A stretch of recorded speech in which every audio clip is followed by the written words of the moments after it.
बादशाह अकबर का दरबार अपनी शानो शौकत और अपने नवरत्नों की बुद्धिमानी के लिए पूरे हिंदुस्तान में मशहूर था। मगर उस दरबार की एक और चीज थी जो उतनी ही प्रसिद्ध थी, और वो थी दरबारियों की बीरबल से ईर्ष्या। बीरबल, जो अपनी हाजिर जवाबी और असाधारण बुद्धिमत्ता के बल पर बादशाह के सबसे प्रिय बन चुके थे, अक्सर दूसरे मंत्रियों और सलाहकारों की आंखों में खटकते थे।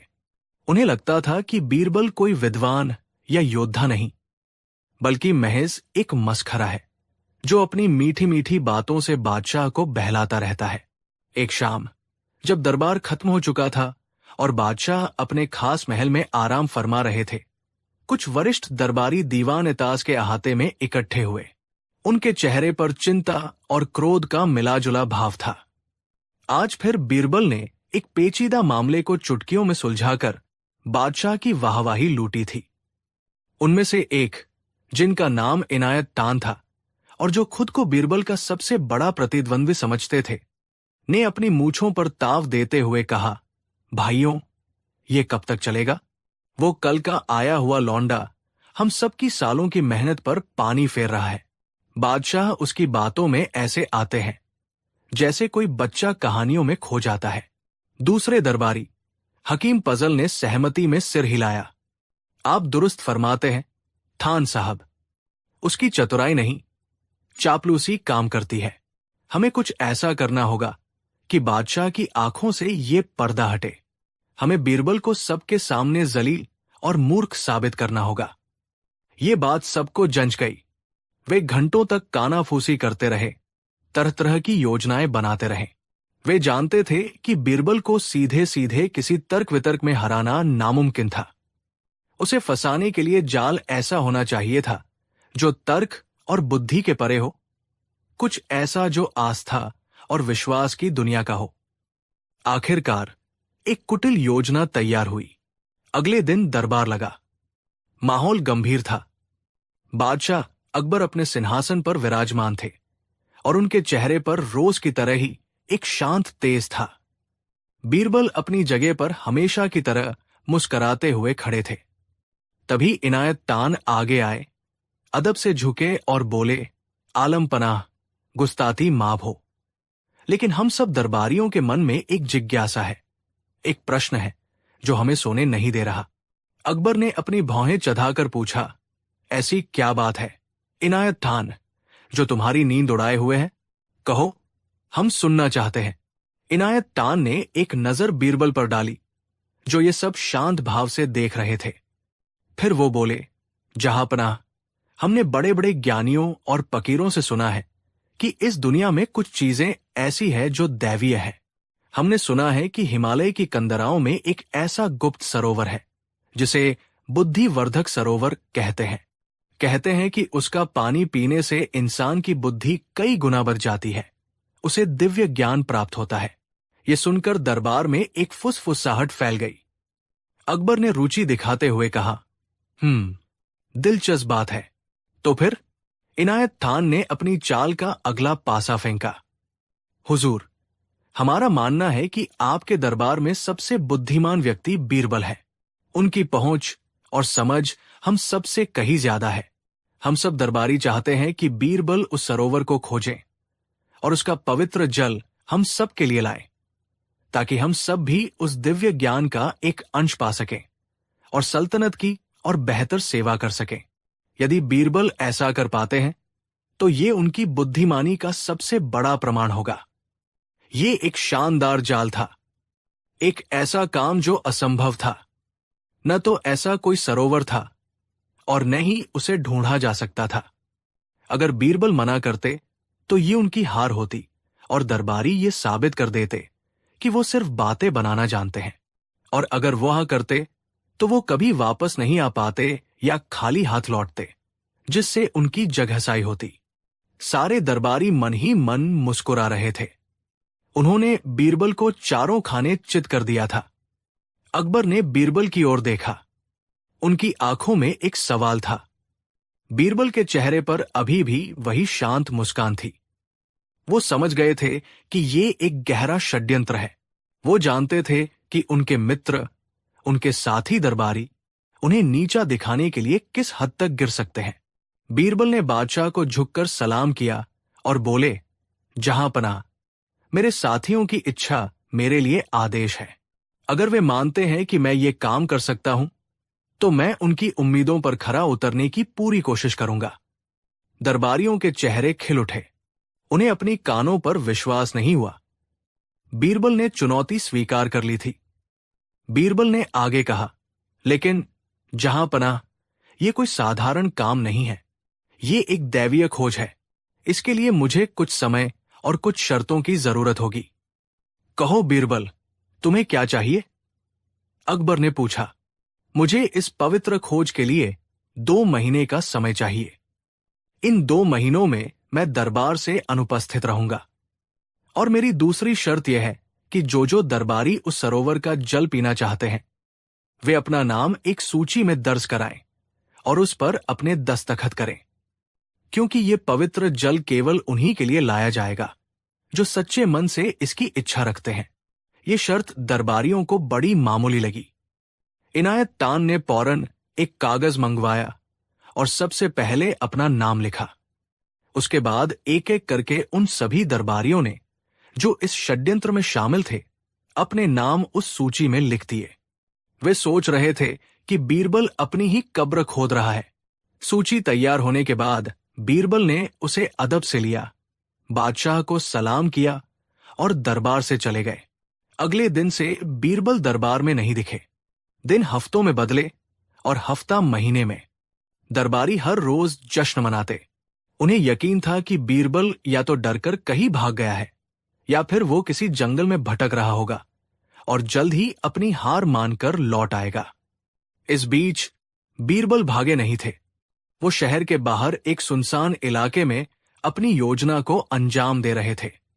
उन्होंने कुछ भरोसेमंद मजदूरों को काम पर लगाया और एक बड़े से खाली मैदान में एक विशाल गड्ढा खुदवाया। फिर उन्होंने पास की नदी से नहर खुदवाकर उस गड्ढे को पानी से भर दिया। उसके चारों ओर पेड़ पौधे लगवाए, सुंदर पत्थर रखवाए और उसे एक रहस्यमयी सरोवर का रूप दे दिया।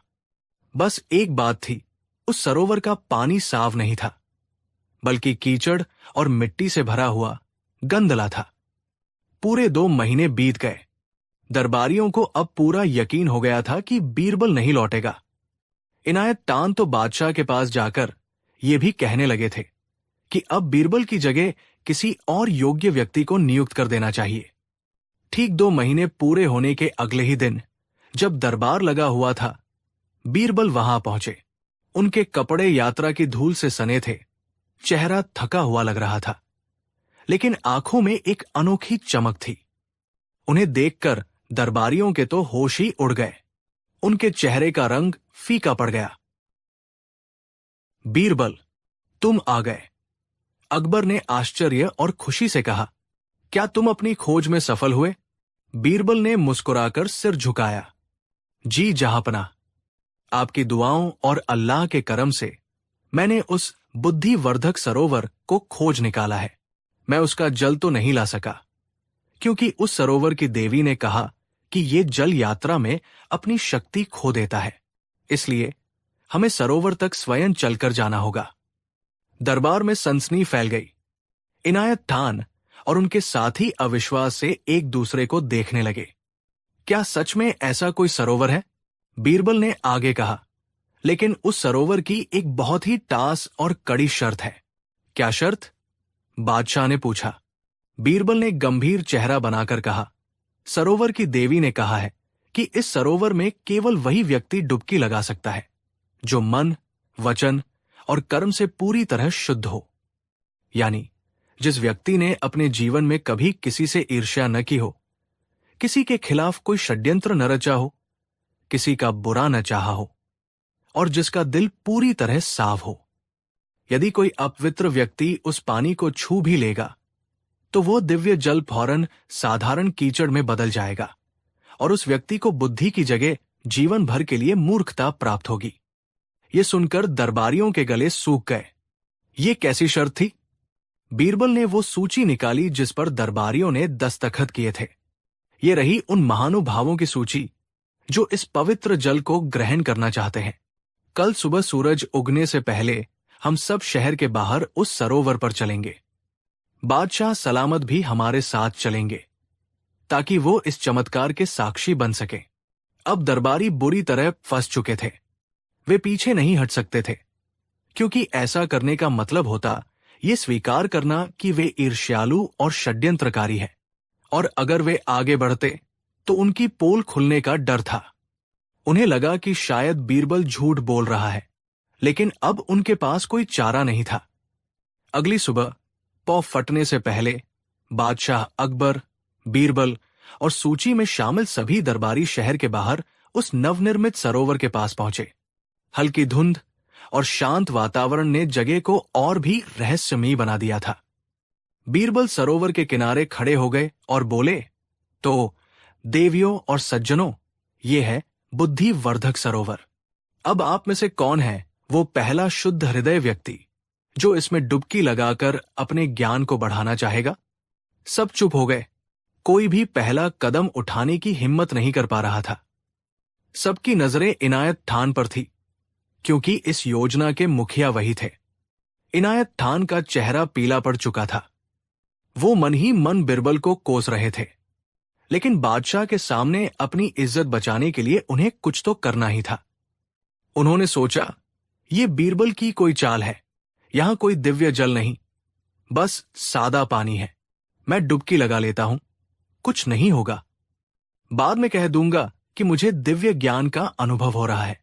ये सोचकर उन्होंने एक लंबी सांस ली और जोर से कहा, मैं डुबकी लगाऊंगा। मेरा जीवन एक खुली किताब है।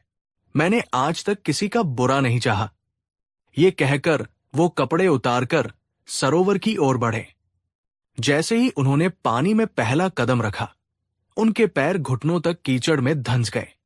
पानी बेहद गंदा और बदबूदार था, लेकिन अब वो पीछे नहीं हट सकते थे। उन्होंने नाक मुंह सिकोड़ते हुए डुबकी लगाई।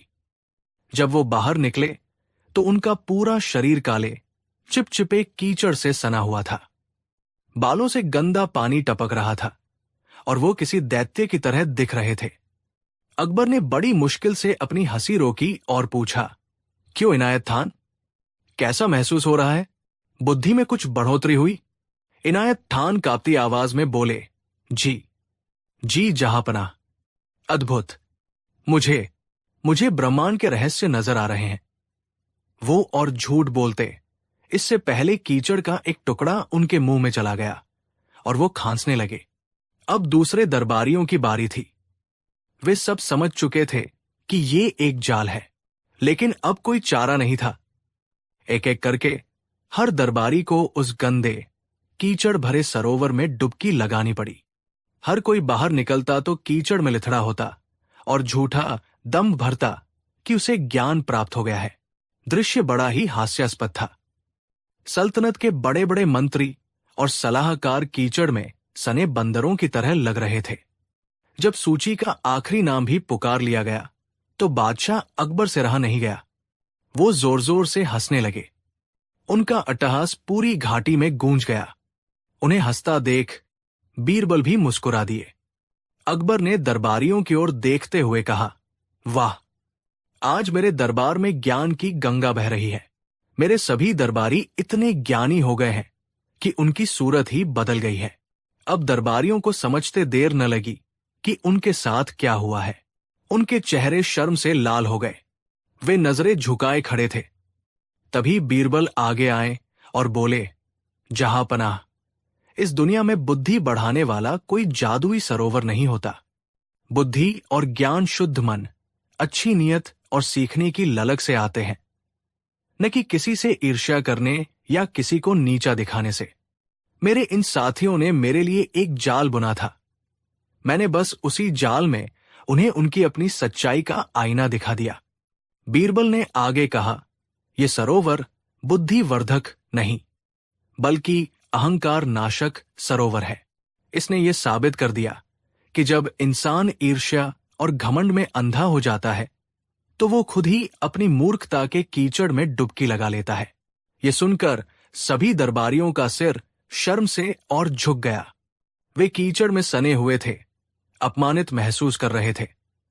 लेकिन आज उन्हें एक ऐसा सबक मिला था जिसे वे जीवन भर नहीं भूल सकते थे। उन्होंने बीरबल की बुद्धिमानी का लोहा मान लिया।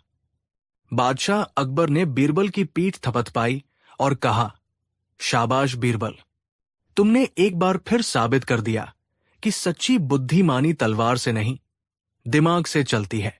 तुमने न सिर्फ इन सबको सबक सिखाया, बल्कि ये भी बता दिया कि दूसरों के लिए गड्ढा खोदने वाला अक्सर खुद ही उसमें गिरता है।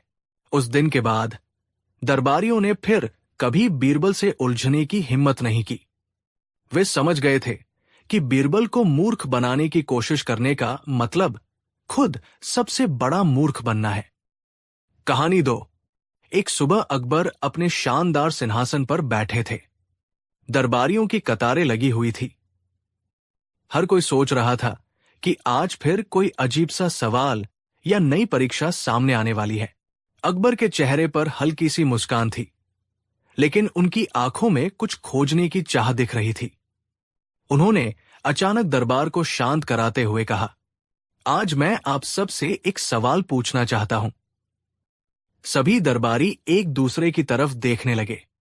सवाल और जवाब का खेल अकबर को बहुत प्रिय था और दरबारियों के लिए यह अक्सर मुसीबत भी बन जाता था। अकबर ने गंभीर स्वर में कहा, मुझे बताइए, ऐसा कौन सा काम है जो हर कोई करता है लेकिन कोई मानता नहीं? सवाल सुनते ही दरबारियों के माथे पर पसीना आ गया। कुछ सोचने लगे। शायद खाना, शायद सोना, शायद झूठ बोलना। पहला दरबारी बोला, जहां पनाह, हर कोई खाना खाता है लेकिन कोई मानता नहीं कि उसने ज्यादा खा लिया। अकबर हंसे लेकिन सिर हिलाकर कहा, नहीं, ये जवाब मुझे नहीं चाहिए। दूसरा दरबारी बोला, जहां पनाह, हर इंसान सोता है मगर कोई नहीं मानता कि उसने आलस्य किया है। अकबर फिर मुस्कुराए, सही कहा, लेकिन यह भी अधूरा जवाब है। तीसरा दरबारी झिझकते हुए बोला, जहां पनाह, शायद हर कोई गलतियां करता है लेकिन कोई मानता नहीं। अब दरबार में खुसर पुसर शुरू हो गई। सभी को लगने लगा कि यही जवाब सही होगा, लेकिन अकबर ने कड़ा स्वर में कहा, गलती, ये तो सामान्य उत्तर है। मुझे वो जवाब चाहिए जिसमें गहराई हो, सच्चाई हो और जो हर इंसान पर लागू हो। इतनी देर तक बीरबल चुपचाप सब देख रहे थे। वे जानते थे कि ये सवाल सीधा साधा नहीं है। अकबर केवल मनोरंजन नहीं कर रहे थे, बल्कि इंसान की फितरत को परखना चाह रहे थे। बीरबल ने मुस्कुराते हुए कहा, जहां पनाह, अगर अनुमति हो तो मैं इस प्रश्न का उत्तर दूं। अकबर की आंखों में चमक आ गई। हां बीरबल, बताओ, मुझे उम्मीद है कि तुम्हारा जवाब मुझे संतुष्ट करेगा। बीरबल ने पूरे दरबार को देखते हुए धीरे धीरे कहा, जहां पनाह, वो काम है झूठ बोलना। हर कोई झूठ बोलता है, कभी छोटा झूठ, कभी बड़ा झूठ, लेकिन जब उससे पूछा जाए तो कोई भी स्वीकार नहीं करता कि उसने झूठ बोला है। दरबार में सन्नाटा छा गया। बीरबल, तुम कहना चाहते हो कि हर इंसान झूठ बोलता है? जी हां, जहां पनाह, कोई बच्चा ये कहकर झूठ बोल देता है कि उसने मिठाई नहीं खाई। कोई व्यापारी मुनाफा छिपाकर झूठ बोलता है। कोई पति पत्नी एक दूसरे से झूठ बोलते हैं। कोई दरबारी अपनी गलती छिपाने के लिए झूठ बोलता है। और यही नहीं, जहां पनाह, कभी कभी हम खुद से भी झूठ बोलते हैं, पर जब कोई हमें पकड़ ले तब भी हम स्वीकार नहीं करते। अब दरबारियों के बीच बहस छिड़ गई। कुछ कहने लगे, नहीं, मैं झूठ नहीं बोलता, तो कुछ हंसकर कहने लगे, बीरबल सही कह रहा है, तो क्या यह सच है कि मैं भी झूठ बोलता हूं? दरबारियों ने एकदम से चुप्पी साध ली। कोई इतना साहस नहीं कर पा रहा था। जहां पनाह, आप भी इंसान हैं और इंसान होने के नाते कभी न कभी झूठ बोलना स्वाभाविक है। लेकिन फर्क यह है कि झूठ छोटा हो या बड़ा, वो हमारे चरित्र की सच्चाई को दिखा देता है। अकबर थोड़े खिन्न हुए। उन्होंने बीरबल को परखने के लिए एक चाल चली। अगर यह सच है कि हर कोई झूठ बोलता है तो तुम ये सिद्ध करके दिखाओ। बीरबल मुस्कुराए, ठीक है जहांपनाह, मैं कल ही इसका प्रमाण प्रस्तुत करूंगा। अगले दिन बीरबल ने दरबार में एक अनोखी योजना बनाई। उन्होंने दरबारियों और नगरवासियों से कहा, जहांपनाह ने आदेश दिया है कि कल दरबार में सब लोग एक एक दूध का घड़ा लेकर आए और उसे इस बड़े हौज में डाल दे। लोगों ने सोचा, अगर सब दूध डालेंगे तो मैं पानी डाल दूं तो कौन देखेगा। हर किसी ने मन ही मन एक छोटा झूठ बोला, बस मैं ही तो कर रहा हूं, बाकी सब दूध डाल देंगे। अगले दिन दरबार में वो हौज भरा हुआ था, लेकिन उसमें दूध नहीं बल्कि पानी ही पानी था। ये क्या? सबने दूध डालने का वादा किया था, फिर ये पानी कैसे आया?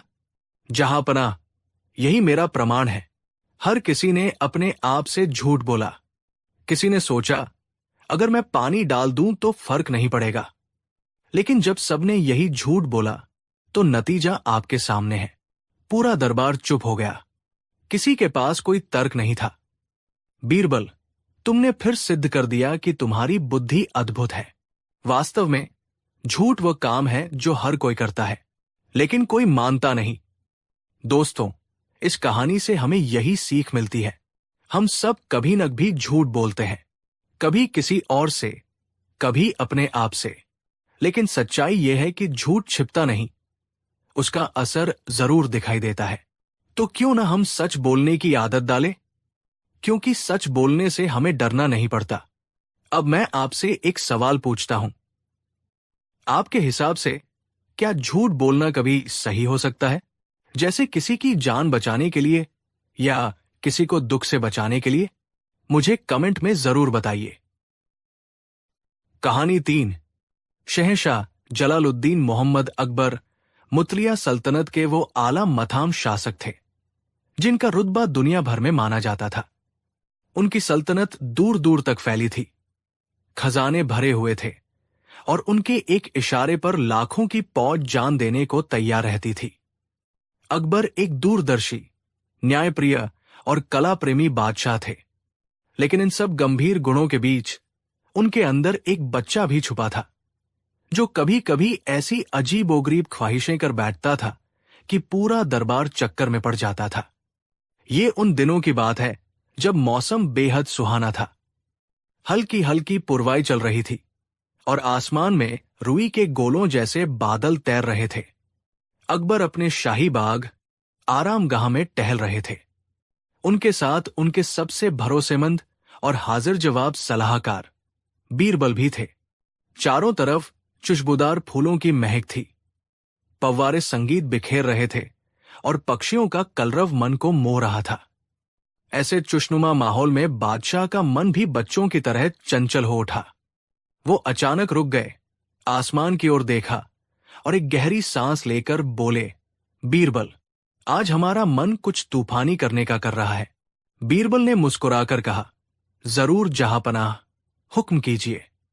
क्या किसी पड़ोसी मुल्क पर चढ़ाई करनी है या कोई नया तिला पता करना है? अकबर हंस पड़े, नहीं बीरबल, लड़ा इस गड़े से तो हमारा मन ऊब चुका है। हम आज कुछ ऐसा करना चाहते हैं जो आज से पहले किसी बादशाह ने न किया हो, न सोचा हो। बीरबल ने उत्सुकता से पूछा, ऐसी क्या ख्वाहिश है आलमपना? अकबर ने अपनी आंखों में एक शरारती चमक के साथ कहा, बीरबल, हमारी 3 ख्वाहिशें हैं और तुम्हें ये तीनों ख्वाहिशें एक ही दिन में सूरज ढलने से पहले पूरी करनी होंगी। बीरबल ने सिर झुकाकर कहा, आप हुक्म करें जहांपनाह, कोशिश पूरी रहेगी। तो सुनो, अकबर ने अपनी उंगलियों पर गिनते हुए कहा, हमारी पहली ख्वाहिश है कि हम एक ऐसा बिस्तर चाहते हैं जो न जमीन पर हो न आसमान में। बीरबल ने सिर खुजलाया। ये कैसी पहेली थी? बिस्तर या तो जमीन पर होता है या फिर उसे लटकाया जा सकता है, जो एक तरह से आसमान का ही प्रतीक है। अकबर ने अपनी दूसरी ख्वाहिश बताई, हमारी दूसरी ख्वाहिश है कि आज दोपहर के खाने में हम धूप खाना चाहते हैं। अब तो बीरबल का सिर चकरा गया। धूप?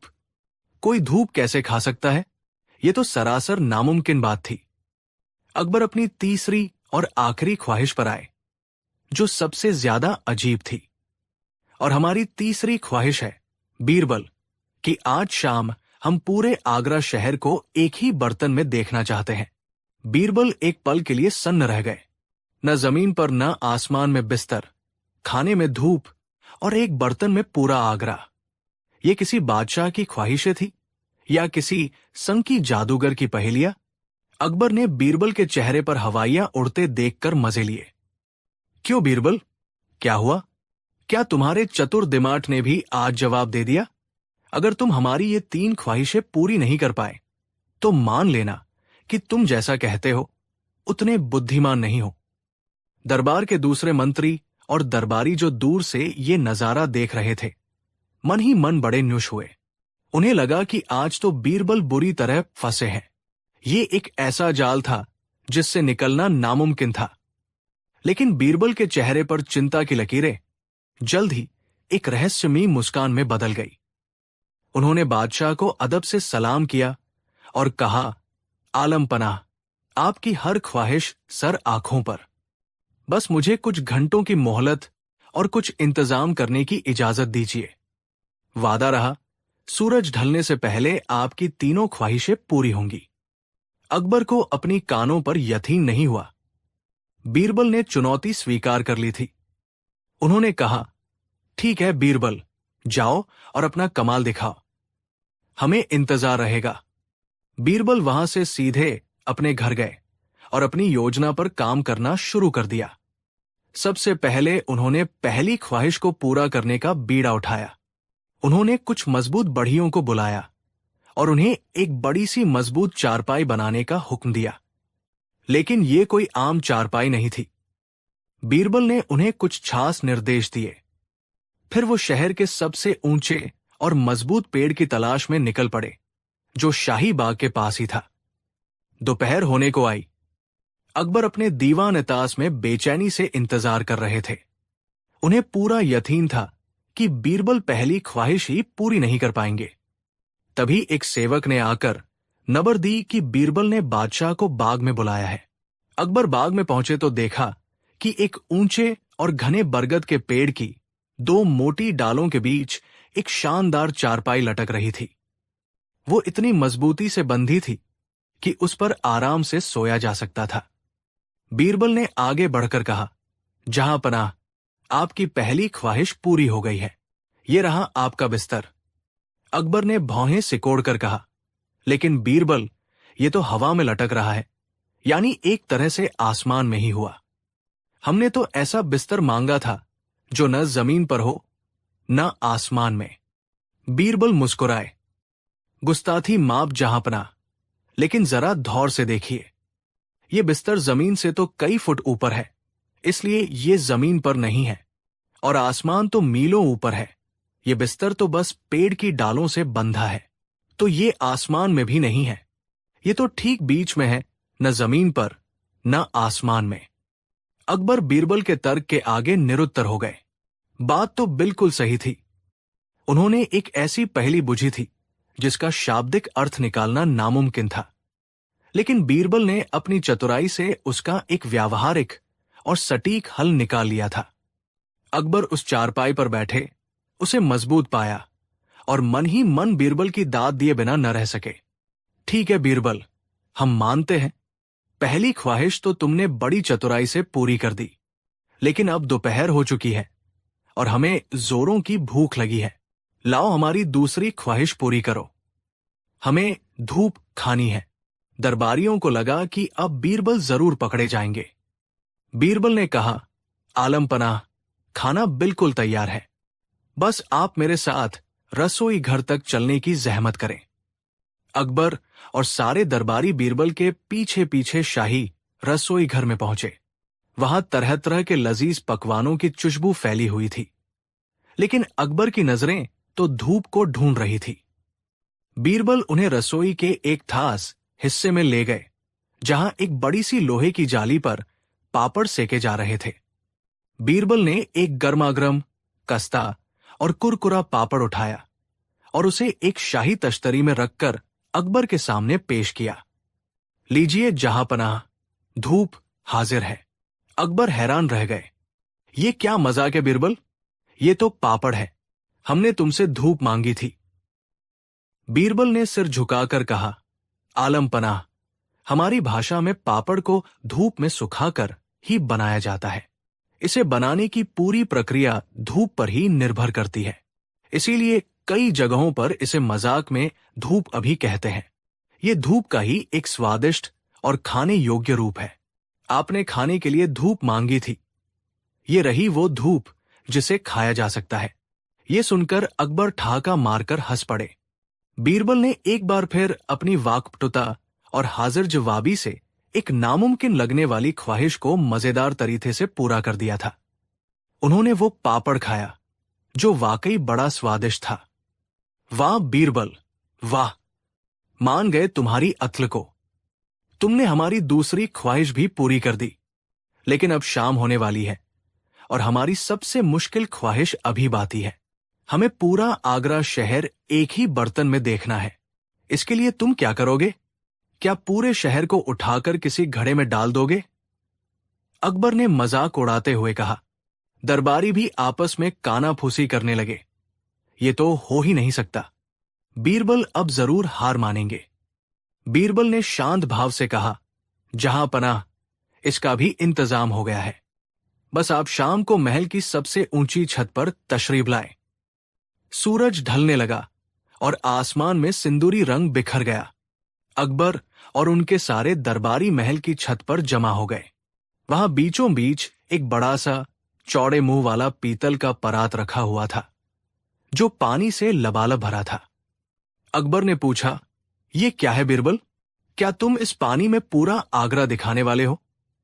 बस कुछ पल और जहां पनाह, बीरबल ने कहा और शहर के कोतवाल को एक इशारा किया। इशारा मिलते ही पूरे आगरा शहर में मशालें, चिराट और दिए जलाने का हुक्म दे दिया गया। धीरे धीरे जैसे जैसे अंधेरा गहराता गया, पूरा आगरा शहर हजारों लाखों टिमटिमाते दियों और मशालों की रोशनी से जगमगा उठा। सिले की दीवारें, मीनारे, हवेलियों की छतें, बाजारों की गलियां, सब कुछ रोशनी में नहा गया। अब बीरबल अकबर को उस पानी से भरे परात के पास ले गए। आलम पनाह, अब जरा इस बर्तन में देखिए। अकबर ने जब उस शांत पानी में झांका तो वो हैरान रह गए। उस पानी में पूरे जगमगाते आगरा शहर का प्रतिबिंब, उसका अक्स साफ साफ दिखाई दे रहा था। हजारों टिमटिमाते दिए ऐसे लग रहे थे जैसे आसमान के सारे तारे उस एक बर्तन में उतर आए हों। वो नजारा इतना खूबसूरत और जादुई था कि अकबर बस देखते ही रह गए। पूरा आगरा शहर अपनी सारी शानो शौकत और रोशनी के साथ सचमुच एक ही बर्तन में सिमट आया था। अकबर ने भाव विभोर होकर बीरबल की पीठ थपथपाई। बीरबल, आज तुमने हमें निरुत्तर कर दिया। तुमने न सिर्फ हमारी 3 अजीबोगरीब ख्वाहिशें पूरी की, बल्कि यह भी साबित कर दिया कि दुनिया में कोई भी काम नामुमकिन नहीं होता अगर इंसान के पास तुम्हारी जैसी अक्ल और सूझबूझ हो। उन्होंने ऐलान किया, बीरबल की इस असाधारण बुद्धिमानी के लिए हम उन्हें 10,000 सोने की अशर्फिया और 5 गांवों की जागीर इनाम में देते हैं। दरबारियों के चेहरे उतर गए। वो जो बीरबल की हार का जश्न मनाने आए थे, उन्हें अब उसकी जीत का गवाह बनना पड़ रहा था। उस दिन के बाद से अकबर ने कभी ऐसी ख्वाहिशें नहीं की जिन्हें पूरा करना असंभव लगे, क्योंकि वो जान गए थे कि जब तक उनके पास बीरबल जैसा हीरा है, तब तक उनकी हर ख्वाहिश, चाहे वो कितनी भी अजीब क्यों न हो, हकीकत में बदल सकती है। और ये कहानी हमेशा के लिए इस बात की मिसाल बन गई कि कैसे बीरबल ने अपनी चतुराई से बादशाह की सनक को भी एक यादगार और खूबसूरत अनुभव में बदल दिया था। कहानी 4। अकबर और बीरबल की कहानियां हमें केवल हंसाती ही नहीं, बल्कि गहरे जीवन संदेश भी देती है। कभी अकबर बीरबल की परीक्षा लेते, तो कभी बीरबल अकबर को उनके ही शब्दों में सबक सिखा देते। आज की कहानी भी ऐसी ही है, जहां बीरबल ने अपने ही अंदाज में बादशाह अकबर को उनकी कही हुई बातों से ऐसा सबक दिया कि पूरा दरबार दंग रह गया। एक सुबह दरबार में हलचल मची हुई थी। अकबर का मूड कुछ अलग ही था। वे दरबारियों से सवाल जवाब कर रहे थे और हर किसी को परखने में लगे थे। अचानक अकबर ने गर्व से कहा, मुझे लगता है कि एक राजा की ताकत और इच्छा से बड़ा इस दुनिया में कुछ भी नहीं है। राजा जो कह दे वही सच बन जाता है और उसकी बात ही कानून होती है। दरबार में तालियां गूंज उठीं। सभी दरबारी सिर हिलाकर बोले, जहांपनाह बिल्कुल सही फरमाते हैं। लेकिन बीरबल चुप थे। अकबर ने तुरंत ध्यान दिया और बोले, क्या हुआ बीरबल, आज तुम चुप क्यों हो? क्या तुम्हें लगता है कि बादशाह की ताकत से भी कोई बड़ी ताकत है? बीरबल ने मुस्कुराकर झुकते हुए कहा, जहांपनाह, मैं आपकी बात से असहमत नहीं हूं, लेकिन पूरी तरह सहमत भी नहीं हूं। दरबारियों में कानाफूसी शुरू हो गई। सबको लगा कि बीरबल आज मुसीबत में पड़ेंगे। अकबर की भौहें तंग गई। उन्होंने गंभीर होकर कहा, मतलब तुम कहना चाहते हो कि मेरी ताकत और मेरे शब्दों से भी कोई चीज बड़ी है? बीरबल ने शांत स्वर में उत्तर दिया, हां जहांपनाह, और आज मैं आपको उसी चीज का अनुभव कराऊंगा। अकबर को चुनौती का स्वाद अच्छा लगा। उन्होंने कहा, ठीक है बीरबल, मैं तुम्हें 3 दिन का समय देता हूं। अगर तुम साबित कर पाए कि मेरे शब्दों से बड़ी भी कोई ताकत है तो तुम्हें इनाम मिलेगा, लेकिन अगर नहीं तो तुम्हें दरबार से निकाल दिया जाएगा। पूरा दरबार हक्का बक्का रह गया। बीरबल शांत मन से घर लौट आए। उनके चेहरे पर चिंता नहीं, बल्कि एक हल्की मुस्कान थी। उन्होंने सोचा, अकबर अपने शब्दों पर घमंड कर बैठे हैं, अब मुझे उन्हें उनकी बातों से आईना दिखाना होगा। उन्होंने अगले 3 दिन चुपचाप तैयारी की। कभी वे गरीबों से मिलने गए, कभी सैनिकों से बातचीत की, तो कभी बच्चों से खेलते दिखे। लोग हैरान थे कि बीरबल आखिर कर क्या रहे हैं। समय पूरा हुआ और बीरबल दरबार में पहुंचे। अकबर पहले से ही मुस्कुराते हुए बैठे थे। तो बीरबल, तैयार हो? अब बताओ, क्या चीज है जो बादशाह के शब्दों से बड़ी है? बीरबल ने झुककर कहा, जहांपनाह, इसका उत्तर मैं सीधे शब्दों में नहीं दूंगा, बल्कि एक छोटा सा प्रयोग करूंगा। अकबर ने अनुमति दे दी। बीरबल ने एक गरीब किसान को दरबार में बुलवाया। किसान थकामांदा आया और जमीन पर झुक गया। अकबर ने गर्व से कहा, देखो मेरी ताकत। एक इशारे पर यह गरीब यहां आ गया। बीरबल मुस्कुराए और बोले, सही कहा जहांपनाह, लेकिन अब देखिए। बीरबल ने किसान से पूछा, अगर बादशाह आपसे कहें कि आज से आप अमीर हो गए हैं, तो क्या आप अमीर बन जाएंगे? किसान ने भोलेपन से कहा, नहीं हुजूर, मेरे पास खेती बाड़ी, घर, धन कुछ नहीं है। अगर बादशाह कह भी दे तो सच तो यही है कि मैं गरीब हूं। दरबार में सन्नाटा छा गया। बीरबल ने अकबर की ओर देखा। जहांपनाह, शब्दों से हकीकत नहीं बदलती, सच वही है जो अनुभव में है। अकबर चुप हो गए, लेकिन उन्होंने हार नहीं मानी। बीरबल ने दरबार में एक अपराधी को बुलाया। उस पर चोरी का इल्जाम था। अकबर ने आदेश दिया, मैं कहता हूं कि यह आदमी निर्दोष है। अपराधी मुस्कुराने लगा। तभी बीरबल ने कहा, जहांपनाह, अब मैं गवाह और सबूत पेश करता हूं। गवाहों ने चोरी होते देखा था और सबूत भी मौजूद थे। साबित हो गया कि आदमी दोषी है।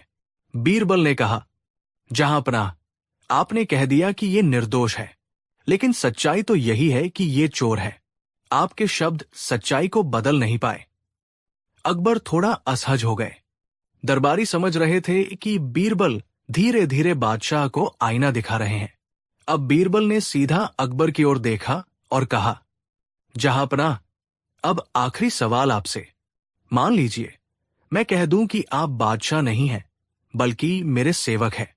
क्या सिर्फ मेरे कह देने से आप सेवक बन जाएंगे? अकबर हंस पड़े। नहीं बीरबल, इससे मेरी हकीकत नहीं बदलेगी। बीरबल ने तुरंत उत्तर दिया, तो यही सच है जहांपनाह, आपके शब्द भी हकीकत को बदल नहीं सकते। शब्द ताकतवर है, लेकिन उनसे भी बड़ी ताकत है सच्चाई।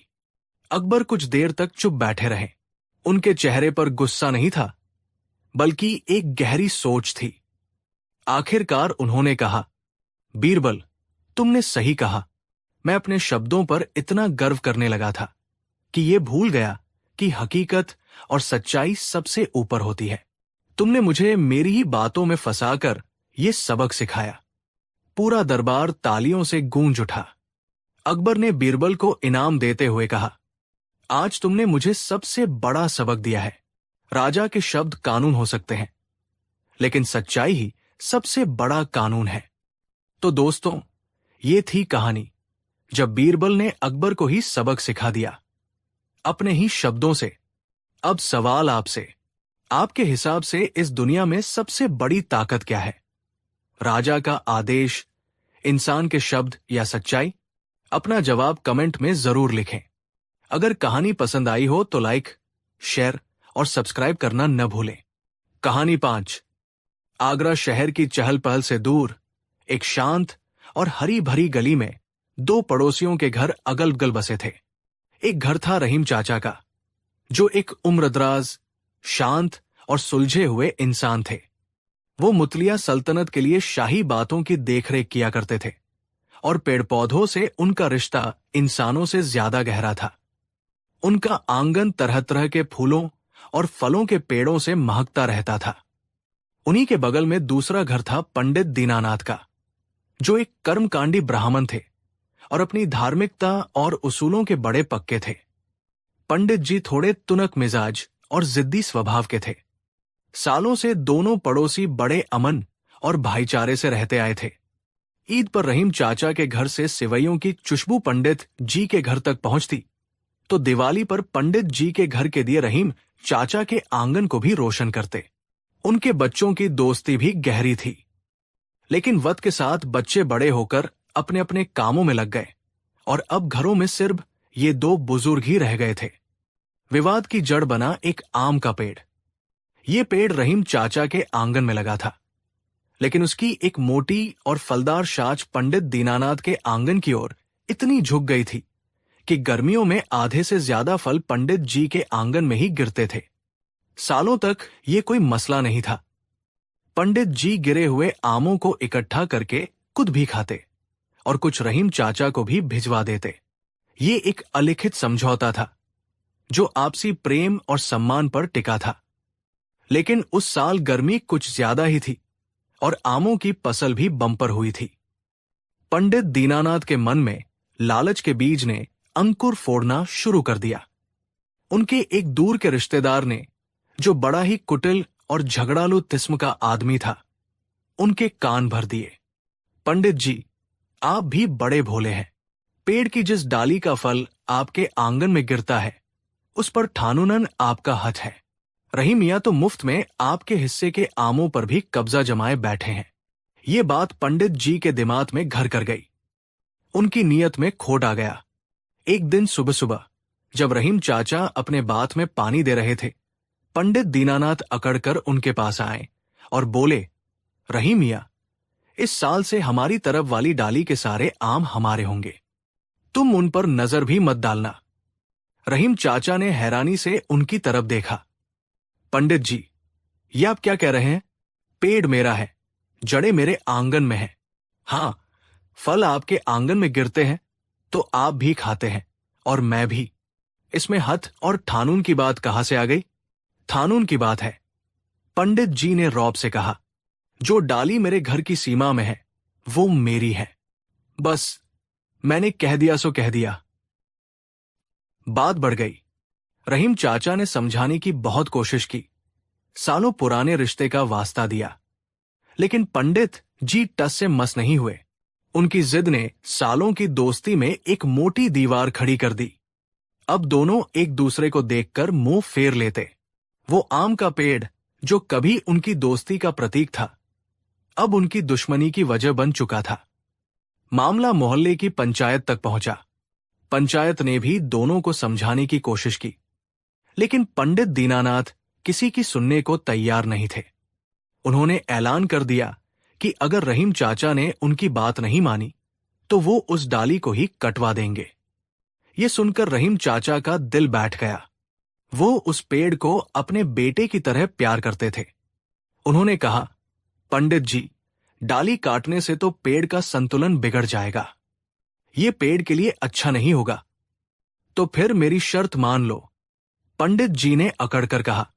कोई हल न निकलता देख रहीम चाचा ने थकहार कर कहा, ठीक है पंडित जी, अगर आप डाली काटना चाहते हैं तो मुझे मंजूर है, लेकिन मेरी एक शर्त है।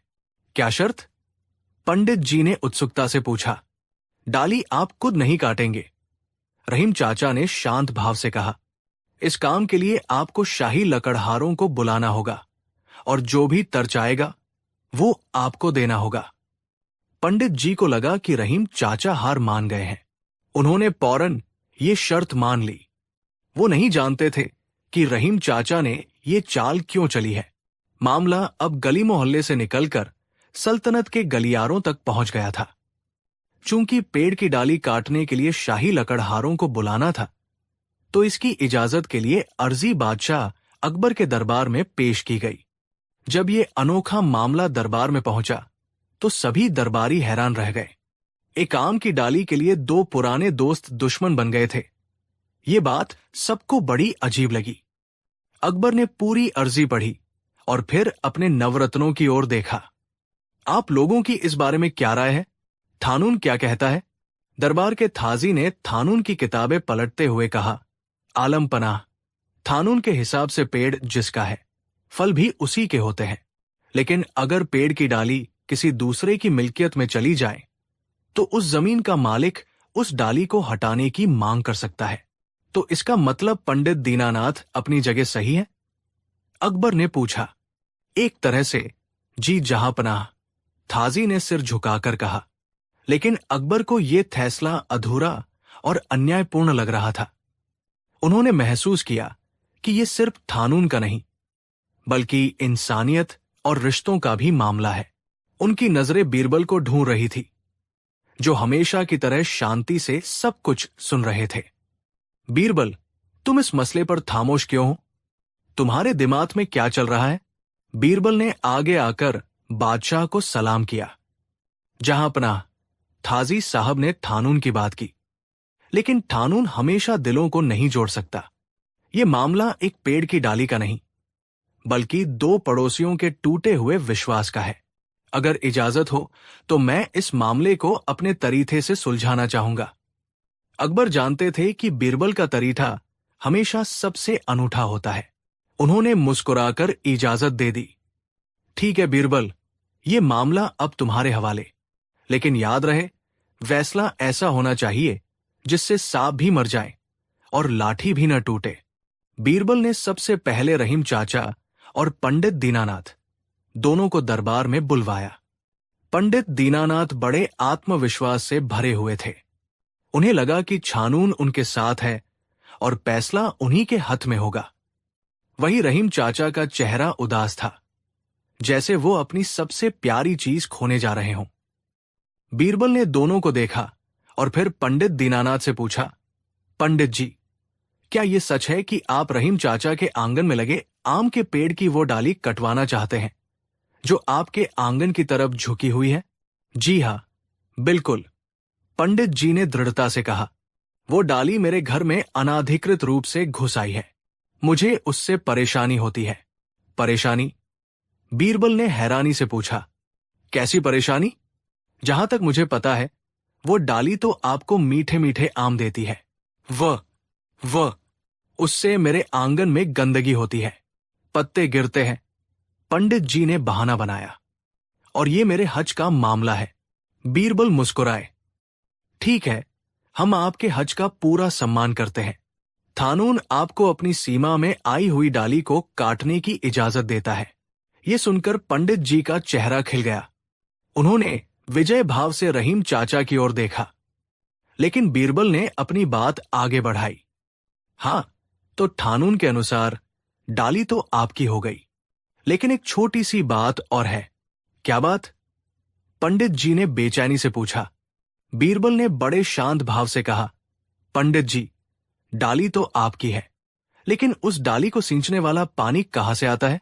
वो तो रहीम चाचा की जमीन से, उस पेड़ की जड़ों से आता है। उस पानी पर तो आपका कोई हक नहीं है। वो तो रहीम चाचा की मिल्कियत है। पंडित दीनानाथ उलझन में पड़ गए। तो आप कहना क्या चाहते हैं? मैं ये कहना चाहता हूं कि आप बेशक डाली को काट सकते हैं, बीरबल ने समझाया, लेकिन काटते वक्त आपको इस बात का पूरा ध्यान रखना होगा कि रहीम चाचा की मिल्कियत का एक बूंद पानी भी जो उस डाली के अंदर बह रहा है आपकी जमीन पर न गिरे। अगर ऐसा हुआ तो आपको शाही खजाने में भारी जुर्माना भरना पड़ेगा, क्योंकि आपने दूसरे की संपत्ति, पानी को बर्बाद किया है। अब पंडित दीनानाथ का दिमाग चकरा गया। ये कैसी शर्त थी? कोई भी लकड़ी की डाली बिना पानी गिराए कैसे काटी जा सकती है? जैसे ही कुल्हाड़ी चलेगी, डाली से रस और पानी तो निकलेगा ही। उन्होंने हकलाते हुए कहा, मां, मगर ये तो नामुमकिन है। डाली कटेगी तो पानी तो गिरेगा ही। तो फिर डाली नहीं कट सकती, बीरबल ने साफ कह दिया। जब तक आप कोई ऐसा तरीका नहीं खोज लेते जिससे डाली भी कट जाए और रहीम चाचा का पानी भी जाया ना हो, तब तक सल्तनत आपको डाली काटने की इजाजत नहीं दे सकती।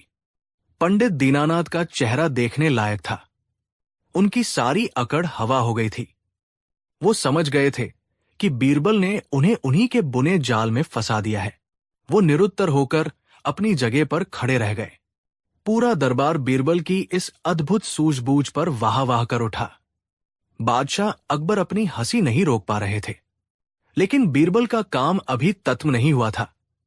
उन्होंने देखा कि पंडित जी शर्म से पानी पानी हो रहे हैं। वो उन्हें सिर्फ हराना नहीं, बल्कि उनका दिल जीतना चाहते थे। बीरबल रहीम चाचा के पास गए और धीरे से बोले, रहीम चाचा, पंडित जी आपके पुराने दोस्त हैं। आज ये शर्मिंदा है, इंसान से गलती हो जाती है। क्या आप बड़े दिल का परिचय देते हुए इन्हें माफ नहीं कर सकते? रहीम चाचा की आंखों में आंसू आ गए। वो हमेशा से यही चाहते थे। उन्होंने आगे बढ़कर पंडित दीनानाथ के कंधे पर हाथ रखा और कहा, दीनानाथ भाई, छोड़ो भी ये सब। ये पेड़ तुम्हारा भी उतना ही है जितना मेरा। आज से इस पेड़ के सारे फल तुम्हारे हुए। मुझे सिर्फ मेरा पुराना दोस्त वापस चाहिए। ये सुनकर पंडित दीनानाथ की आंखों से भी पश्चाताप के आंसू बन निकले। उन्होंने रहीम चाचा को गले लगा लिया। मुझे माश कर दो रहीम भाई, मैं लालच में अंधा हो गया था। मैंने एक बेजुबान पेड़ के लिए अपने सगे भाई जैसे दोस्त का दिल दुखाया। मुझे फल नहीं, तुम्हारी दोस्ती चाहिए। दरबार में मौजूद हर व्यक्ति की आंखें नम हो गई।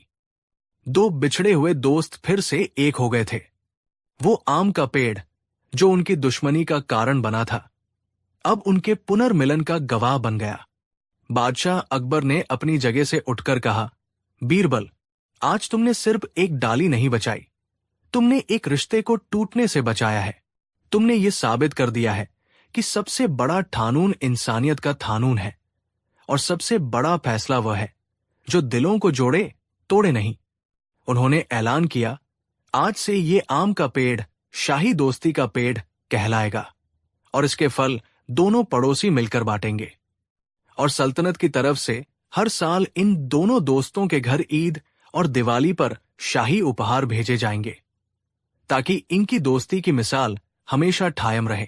उस दिन के बाद रहीम चाचा और पंडित दीनानाथ की दोस्ती पहले से भी ज्यादा गहरी हो गई, और वो आम का पेड़ पहले से भी ज्यादा मीठे फल देने लगा, जैसे वो भी दो दोस्तों के मिलन की खुशी मना रहा हो। ये कहानी पीढ़ियों तक सुनाई जाती रही, इस बात का सबूत बनकर कि कैसे बीरबल की बुद्धिमानी ने न सिर्फ एक लड़ाई का समाधान किया, बल्कि नधरत की जमीन पर मोहब्बत के फूल भी खिला दिए। कहानी 6। बात उन दिनों की है जब शहंशाह अकबर के नाम का सूरज हिंदुस्तान के आसमान पर अपनी पूरी आबोताब से चमक रहा था। उनकी सल्तनत में अमन था, खुशहाली थी और न्याय का बोलबाला था। आगरा का किला न केवल सत्ता का केंद्र था, बल्कि इल्म-ओ-दब और पन का भी एक ऐसा संगम था जहां दूर दूर से गुणी जन अपनी काबिलियत का लोहा मनवाने आते थे। एक रोज फारस की सरजमीन से एक महान विद्वान और फलस्फी हकीम जर्रार मुतलिया दरबार में हाजिर हुए। हकीम जर्रार अपने ज्ञान के लिए जितना प्रसिद्ध थे, उससे कहीं ज्यादा अपने दंभ और अपनी तीखी जबान के लिए जाने जाते थे। उन्हें अपनी अतल पर इतना नाज था कि वह दुनिया के किसी भी विद्वान को अपने सामने तुच्छ समझते थे। उन्होंने अकबर की और उनके नवरत्नों की बुद्धिमानी की बड़ी तारीफें सुनी थी, खासकर बीरबल की। वो इसी बात का इम्तिहान लेने आए थे कि इन बातों में हकीकत कितनी है और अफसाना कितना। दीवान-ए-ताश में दरबार सजा हुआ था। अकबर अपने भव्य सिंहासन पर विराजमान थे और उनके नवरत्न अपनी अपनी जगहों पर मौजूद थे। हकीम जर्रार ने शाही अदबो गायदों के साथ बादशाह को सलाम किया। अकबर ने भी उनका पूरा मान सम्मान किया और उन्हें अपने पास एक विशेष आसन पर बिठाया। कुछ देर सल्तनत के मामलों और पारस के हालचाल पर गुफ्तगू होती रही। फिर हकीम जर्रार अपने असली मकसद पर आए। उन्होंने अपनी दाढ़ी पर हाथ फेरते हुए एक रहस्यमयी मुस्कान के साथ कहा, आलम पनाह, मैंने आपके दरबार और आपके नवरत्नों की बुद्धिमानी के बहुत किस्से सुने हैं। कहते हैं कि यहां हर उलझी हुई पहेली का हल है और हर मुश्किल सवाल का जवाब। अगर इजाजत हो तो मैं भी आपके दरबार की अत्ल के सामने एक छोटी सी गुत्थी पेश करना चाहूंगा। अकबर को चुनौतियां पसंद थी। उन्होंने गर्व से अपने दरबारियों की ओर देखा और कहा, हकीम साहब, जरूर पूछिए। हमें खुशी होगी अगर हमारा कोई भी दरबारी आपकी जिज्ञासा को शांत कर सका। हकीम जर्रार अपनी जगह से उठे, पूरे दरबार पर एक सरसरी निगाह डाली और फिर अपनी भारी आवाज में बोले, मेरा सवाल बड़ा सीधा सा है, पर उसका जवाब उतना ही गहरा है। मैं जानना चाहता हूं कि इस कायनात में वो कौन सी एक चीज है जो पानी में रहकर भी, पानी में डूबकर भी, पानी से कभी गीली नहीं होती। सवाल सुनकर पूरे दरबार में एक गहरा सन्नाटा छा गया। ये कैसा सवाल था? पानी का तो स्वभाव ही गीला करना है। ऐसी कौन सी चीज हो सकती है जो उसके स्वभाव को ही चुनौती दे दे? दरबार के बड़े बड़े विद्वान और मंत्री एक दूसरे का मुंह ताकने लगे। अकबर ने अपने दरबारियों को उकसाते हुए कहा, क्या बात है, आप सब खामोश क्यों हो गए? जवाब दीजिए हकीम साहब के सवाल का। सबसे पहले मुल्ला दोप्याजा ने अपनी समझ का घोड़ा दौड़ाया। वो बोले, हुजूर, इसका जवाब तो तेल है। तेल पानी पर तैरता है और उससे मिलता नहीं। हकीम जर्रार तिरस्कार से मुस्कुराए। मुल्ला जी, तेल पानी पर एक परत बना लेता है, लेकिन वो पानी के संपर्क में तो आता ही है। अगर आप तेल की एक बूंद को पानी में डालकर निकालेंगे तो उस पर पानी की बूंदें चिपकी मिलेंगी। मेरा सवाल उस चीज के बारे में है जो पानी में रहकर भी बिल्कुल सूखी रहती है। फिर एक और मंत्री, जो खुद को बड़ा वैज्ञानिक समझते थे, ने कहा, इसका उत्तर कमल का पत्ता है। कमल का पत्ता पानी में रहता है, पर उस पर पानी की एक बूंद भी नहीं ठहरती। हकीम जर्रार ने सिर हिलाया। जनाब, ये भी सही जवाब नहीं। कमल का पत्ता पानी को अपने ऊपर ठहरने नहीं देता। ये उसकी सतह की खासियत है, लेकिन वो पानी को छूता तो है ही। मैं उस चीज की बात कर रहा हूं जिसका पानी से कोई भौतिक संपर्क ही नहीं होता, भले ही वो पानी के अंदर ही क्यों न दिखाई दे। अब तो दरबारियों के दिमाग चकरा गए। किसी ने मोम का जिक्र किया, किसी ने पारे का, तो किसी ने हवा के बुलबुले का। लेकिन हकीम जर्रार हर जवाब को अपने तीखे तर्कों से काट देते। अकबर का चेहरा चिंता से गंभीर होने लगा था। ये अब सिर्फ एक सवाल नहीं रहा था, ये उनके दरबार की इज्जत का सवाल बन गया था। उनकी नजरें बीरबल को ढूंढ रही थी, जो हमेशा की तरह एक कोने में शांत खड़े थे, और उनके चेहरे पर हल्की सी मुस्कान थी, जैसे वो इस पूरी दिमागी कसरत का आनंद ले रहे हों। अकबर ने कहा, बीरबल, पूरा दरबार खामोश है। क्या तुम्हारे पास भी इस पहेली का कोई हल नहीं? बीरबल ने अदब से झुककर कहा, जहांपनाह, सवाल जितना गहरा है उसका जवाब उतना ही सरल। लेकिन ऐसे गहरे सवालों के जवाब सोचने के लिए वक्त और सुकून चाहिए होता है। अगर आप और हकीम साहब मुझे 7 दिन की मोहलत दे तो मैं वादा करता हूं कि 8वें दिन दरबार में इसका जवाब पेश करूंगा। हकीम जर्रार जोर से हंसे। 7 दिन? अरे भाई, इसमें सोचने जैसा है क्या? या तो जवाब मालूम होता है या नहीं। जैर, अगर तुम्हें अपनी नाकामी को 7 दिन के लिए टालना ही है तो मुझे कोई ऐतराज नहीं। हम 8वें दिन यहीं मिलेंगे। अकबर ने बीरबल को इजाजत दे दी। दरबार बर्खास्त हो गया।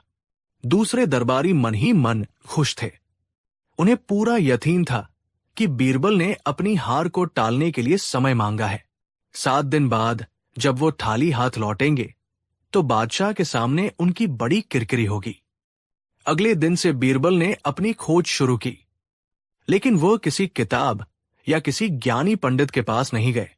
उन्होंने अपने तरीके से जवाब ढूंढना शुरू किया। वो घंटों यमुना नदी के किनारे बैठते और पानी की लहरों को, उसमें तैरती मछलियों को और पानी पर उड़ते परिंदों को देखते रहते। वो शहर के कुम्हारों के पास गए, धोबियों के घाट पर बैठे और बच्चों को तालाब में खेलते हुए देखा। दिन बीतते जा रहे थे। पहला, दूसरा, तीसरा, छठा दिन भी गुजर गया। महल में कानाफूसी शुरू हो गई कि बीरबल हार मान चुके हैं और शायद शर्म के मारे शहर छोड़कर ही चले गए हैं। अकबर की चिंता भी बढ़ने लगी थी। उन्होंने बीरबल को बुलवाया। बीरबल, कल 7वां दिन है, क्या तुम्हें जवाब मिला? अगर नहीं मिला तो साफ साफ बता दो, हम अपनी हार स्वीकार कर लेंगे। मैं तुम्हें किसी शारसी हकीम के सामने शर्मिंदा होते नहीं देख सकता। बीरबल ने मुस्कुराकर कहा, जहांपनाह, आपने मुझ पर भरोसा किया है, उस भरोसे को मैं टूटने नहीं दूंगा। जवाब मुझे मिल चुका है, बस कल दरबार में उसे पेश करने का तरीका सोच रहा हूं। यह सुनकर अकबर की जान में जान आई। 8वें दिन दरबार की रौनक देखने लायक थी। दूर दूर से लोग ये देखने आए थे कि बीरबल उस मुश्किल पहेली का क्या जवाब देते हैं। हकीम जर्रार अपने आसन पर विजय भाव से बैठे थे। उन्हें अब भी यकीन था कि बीरबल के पास कोई जवाब नहीं होगा। बीरबल दरबार में आए। उनके हाथ में कुछ नहीं था सिवाय उनके चेहरे पर आत्मविश्वास की चमक के। तो बीरबल, तुम्हारे 7 दिन पूरे हुए। हकीम जर्रार ने तंज कसा। बताओ, कौन सी है वो चीज, या फिर अपनी हार मानने के लिए तैयार हो? बीरबल ने हकीम की ओर देखा और फिर बादशाह से मुखातिब हुए। आलम पनाह, मैं उस चीज का सिर्फ नाम नहीं बताऊंगा, बल्कि मैं उसे यहीं इसी दरबार में आप सबके सामने दिखाऊंगा। ये सुनकर सब हैरान रह गए। बीरबल ने सेवकों को इशारा किया। 2 सेवक फौरन पीतल का एक बड़ा सा चौड़े मुंह वाला बर्तन, तश्त, लेकर आए और उसे दरबार के बीचों बीच रख दिया। फिर दूसरे सेवकों ने उस बर्तन को यमुना के सास पानी से लबालब भर दिया। अब सबकी नजरें उस पानी से भरे बर्तन पर टिक गई। बीरबल ने हकीम जर्रार से कहा, हकीम साहब, आपसे गुजारिश है कि आप जरा करीब आकर इस पानी में झांके। हकीम जर्रार अपनी जगह से उठे और उस बर्तन के पास आकर पानी में देखने लगे। पानी इतना साफ था कि उसमें हकीम का चेहरा आईने की तरह नजर आ रहा था। बीरबल ने पूछा, हकीम साहब, आपको इस पानी में क्या नजर आ रहा है? हकीम ने कुछ चिढ़कर कहा, मेरा अपना चेहरा नजर आ रहा है। और क्या? ये सब क्या बचपना है?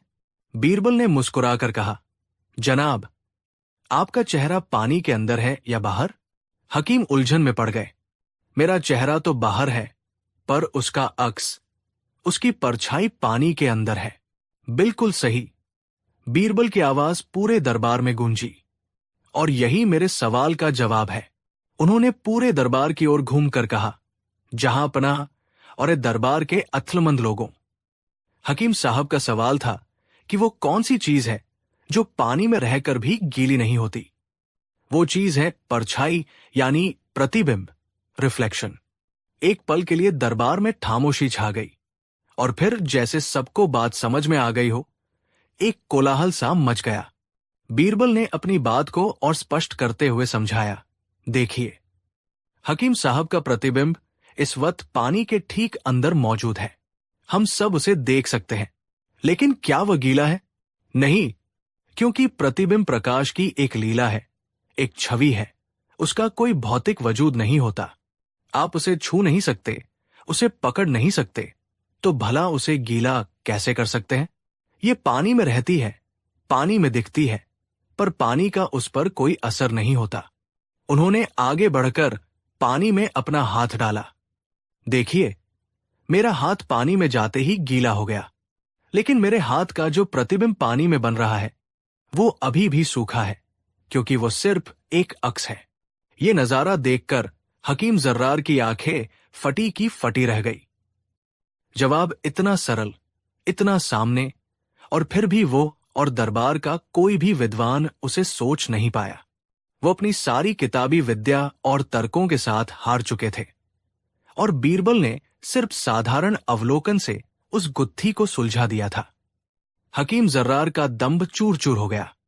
उन्होंने अपना सिर झुका लिया और बोले, मैं अपनी हार मानता हूं।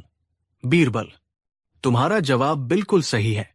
मैं ज्ञान के घमंड में अंधा हो गया था और ये भूल गया था कि सबसे बड़ी बुद्धिमानी किताबों में नहीं, बल्कि अपने आसपास की दुनिया को ध्यान से देखने में छुपी होती है। बादशाह अकबर का सीना गर्व से चौड़ा हो गया। वो अपने सिंहासन से उठे, बीरबल के पास आए और उनकी पीठ थपथपाते हुए कहा, शाबाश बीरबल, तुमने आज सिर्फ एक पहेली का जवाब नहीं दिया है, बल्कि एक बहुत बड़ा सबक भी सिखाया है। तुमने साबित कर दिया है कि सच्ची अथल सिर्फ ज्ञान को जमा करने में नहीं, बल्कि उसे सही वक्त पर सही तरीके से इस्तेमाल करने में है। उस दिन के बाद हकीम जर्रार कुछ दिन और आगरा में रुके, लेकिन एक अभिमानी विद्वान की तरह नहीं, बल्कि एक शिष्य की तरह जो बीरबल की संगति में रोज कुछ नया सीख रहा था। और यह किस्सा हमेशा के लिए इतिहास में दर्ज हो गया, इस बात की मिसाल बनकर कि दुनिया के सबसे मुश्किल सवालों के जवाब अक्सर हमारी आंखों के ठीक सामने ही छुपे होते हैं। बस उन्हें देखने के लिए बीरबल जैसी पारखी नजर चाहिए। कहानी 7। शहंशाह अकबर का दरबार अपनी बुद्धिमत्ता और न्याय के लिए पूरे हिंदुस्तान में विख्यात था। दरबार में एक से बढ़कर एक विद्वान, कलाकार और सलाहकार मौजूद थे, लेकिन उन सब में बीरबल का स्थान सबसे ऊंचा था। बीरबल न केवल अपनी हाजिर जवाबी और चतुराई के लिए जाने जाते थे, बल्कि जीवन के गहरे सत्यों को बड़ी ही सरलता से समझा देने की उनकी कला भी बेजोड़ थी। एक दिन दरबार में किसी गंभीर विषय पर चर्चा चल रही थी। एक युवा दरबारी, जिसका नाम आरिफ था, हाल ही में दरबार का हिस्सा बना था। आरिफ बहुत पढ़ा लिखा और ज्ञानी था, लेकिन उसमें अनुभव की कमी और अपनी विद्वता का थोड़ा अहंकार भी था। चर्चा के दौरान एक पुराने और संकी दरबारी मुंशी जफर ने एक बिल्कुल बेतुका और अतार्किक तर्क प्रस्तुत किया। जफर मियां अपनी मूर्खतापूर्ण बातों और हर चीज पर बिना सोचे समझे बहस करने की आदत के लिए दरबार में कुख्यात थे। आरिफ को जफर मियां की ये मूर्खतापूर्ण दलील बर्दाश्त नहीं हुई। उसने अपनी पूरी विद्वता का प्रयोग करते हुए जफर मियां के तर्क को काटना शुरू कर दिया। आरिफ तर्क पर तर्क देता गया, सबूत पर सबूत पेश करता गया, लेकिन जफर मियां अपनी बात पर अड़े रहे। वो आरिफ की किसी भी दलील को सुनने या समझने को तैयार नहीं थे। बहस धीरे धीरे तीखी होती गई। आरिफ का चेहरा गुस्से से लाल हो गया और उसकी आवाज ऊंची हो गई। वहीं जफर मियां अपनी बेतुकी बातों को और ज्यादा जोर शोर से दोहरा रहे थे।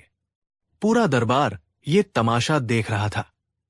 अकबर भी इस व्यर्थ की बहस से ऊब चुके थे।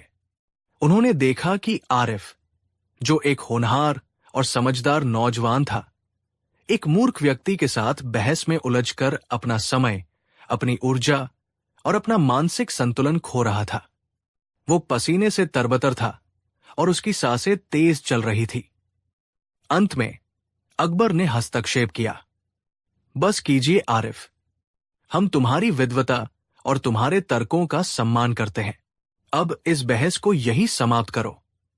आरिफ ने हाफते हुए कहा, लेकिन जहांपनाह, आप देख रहे हैं कि मुंशी जफर कैसी उलझुल बातें कर रहे हैं।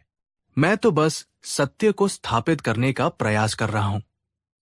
अकबर ने एक गहरी नजर बीरबल पर डाली, जो हमेशा की तरह शांत भाव से ये सब देख रहे थे।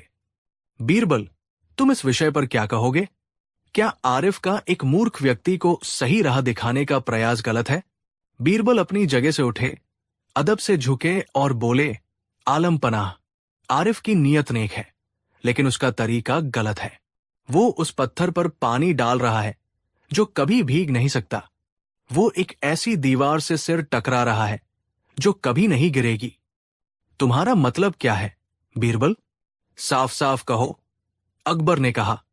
बीरबल ने कहा, जहांपनाह, आज्ञा हो तो मैं अपनी बात एक कहानी के माध्यम से समझाना चाहूंगा। ये कहानी बताएगी कि मूर्खों से बहस क्यों नहीं करनी चाहिए। दरबार में एकदम शांति छा गई। बीरबल की कहानियों का सभी को इंतजार रहता था। अकबर ने इजाजत दी और बीरबल ने कहानी सुनानी शुरू की। बहुत समय पहले घने जंगल के बीच एक शेर और एक गधे में गहरी दोस्ती थी। शेर जंगल का राजा था, शक्तिशाली और बुद्धिमान। गधा, जैसा कि उसकी प्रकृति थी, थोड़ा मूर्ख और बहुत ज्यादा हठी था। अपनी दोस्ती के कारण शेर अक्सर गधे की नादानियों को नजरअंदाज कर देता था। एक दिन दोनों दोस्त जंगल में टहल रहे थे। सूरज की रोशनी पेड़ों से छन छन कर जमीन पर पड़ रही थी, जिससे घास का रंग चमकीला हरा दिख रहा था। गधे ने जमीन पर उगी मुलायम और रसीली घास को देखते हुए कहा, वाह दोस्त, आज आसमान कितना नीला है और ये घास भी कितनी नीली है। आज तो खाने का मजा ही आ जाएगा। शेर ने चौंक कर गधे की तरफ देखा। क्या कहा तुमने? घास नीली है? हां, बिल्कुल नीली है। तुम्हें दिखाई नहीं दे रहा? गधे ने पूरे आत्मविश्वास से कहा। शेर ने हंसते हुए कहा, मेरे प्यारे दोस्त, लगता है तुम्हारी आंखों में कोई समस्या है। घास नीली नहीं, हरी होती है। देखो, इसका रंग हरा है। गधे ने जिद करते हुए कहा, नहीं, ये नीली है। मैं कह रहा हूं ना, ये नीली है। तुम राजा हो तो क्या हुआ? तुम्हें रंगों की पहचान नहीं है क्या? अब शेर को थोड़ा गुस्सा आया। उसने समझाने की कोशिश की, देखो, मैं जंगल का राजा हूं। मैंने पूरी दुनिया देखी है। मैंने हमेशा घास को हरे रंग का ही पाया है। हरा, समझ गए? मैं कुछ नहीं समझूंगा। गधा अड़ गया। तुम अपनी ताकत के दम पर झूठ को सच साबित करना चाहते हो। मैं कहता हूं घास नीली है और बस नीली है। उनकी बहस बढ़ती गई। शेर तर्क देता, गधा अपनी मूर्खता पर अड़ा रहता। शेर ने उसे दूसरे पेड़ों और पत्तों का उदाहरण दिया, लेकिन गधे पर कोई असर नहीं हुआ। वो बार बार एक ही बात दोहराता रहा, घास नीली है, घास नीली है, घास नीली है। जंगल के दूसरे जानवर भी इकट्ठा हो गए और ये अजीब बहस देखने लगे। कुछ जानवर गधे की मूर्खता पर हंस रहे थे, तो कुछ शेर की बेबसी पर। शेर के लिए ये उसकी प्रतिष्ठा का सवाल बन गया था। वो जंगल का राजा था और एक गधा उसे सबके सामने गलत साबित कर रहा था। गुस्से और हताशा में शेर की आवाज भी ऊंची हो गई। वो दहाड़ने लगा, चुप हो जाओ मूर्ख, घास हरी होती है। गधे ने भी अपनी पूरी ताकत से ढेंचू ढेंचू करना शुरू कर दिया, नीली है, नीली है, नीली है। ये शोरगुल इतना बढ़ गया कि जंगल के सबसे पुराने और बुद्धिमान प्राणी उल्लू महाराज, जो दिन में अपनी गुफा में सोते थे, उनकी नींद टूट गई। वो बाहर आए और पूछा, क्या बात है? इतना कोलाहल क्यों हो रहा है? शेर ने गुस्से में कहा, देखिए उल्लू जी, ये गधा कह रहा है कि घास नीली होती है। मैं इसे कब से समझाने की कोशिश कर रहा हूं, लेकिन ये मानने को तैयार ही नहीं है। गधे ने बीच में ही कहा, उल्लू जी, आप ही न्याय कीजिए। ये शेर अपनी ताकत के जोर पर मुझे झूठा ठहरा रहा है। आप बताइए, घास का रंग क्या है? उल्लू ने एक नजर घास पर डाली, फिर गधे को देखा और फिर शेर को। उसके चेहरे पर एक गंभीर भाव था। उसने कुछ देर सोचा और फिर अपना फैसला सुनाया। मैंने दोनों पक्षों की दलीलें सुनी। सारे सबूतों को देखने के बाद मैं इस नतीजे पर पहुंचा हूं कि घास का रंग नीला है। यह सुनते ही गधे ने खुशी के मारे उछलना शुरू कर दिया। देखा, देखा, मैंने कहा था ना, उल्लू जी ने न्याय कर दिया। मैं सही था, तुम गलत थे। फिर उल्लू ने अपना फैसला पूरा किया। और चूंकि शेर ने एक सत्यवादी के साथ बहस करके उसका अपमान किया है और जंगल की शांति भंग की है, इसलिए मैं शेर को 1 महीने तक मौन व्रत रखने की सजा सुनाता हूं।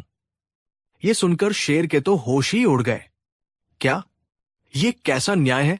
आप जानते हैं कि घास हरी होती है, फिर भी आपने गधे को सही ठहराया और मुझे सजा दे दी। क्यों? गधा अपनी जीत का जश्न मनाता हुआ वहां से चला गया। जब वो आंखों से ओझल हो गया तो उल्लू ने शेर के पास आकर धीरे से कहा, महाराज, मैं भी जानता हूं और आप भी जानते हैं कि घास हरी होती है, तो फिर आपने ऐसा अन्यायपूर्ण फैसला क्यों दिया?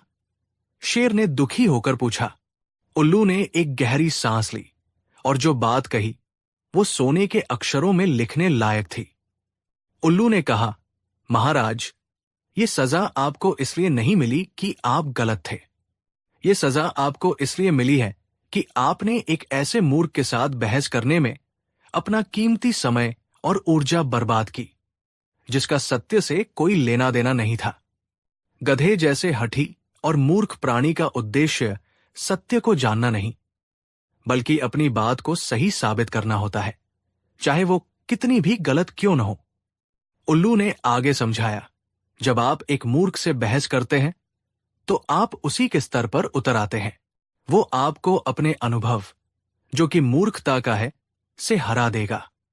इस बहस में आप कभी जीत नहीं सकते। अगर आप उसे सबूतों से गलत साबित कर भी दें तो भी वो अपनी हार नहीं मानेगा, बल्कि आपसे व्यक्तिगत दुश्मनी पाल लेगा।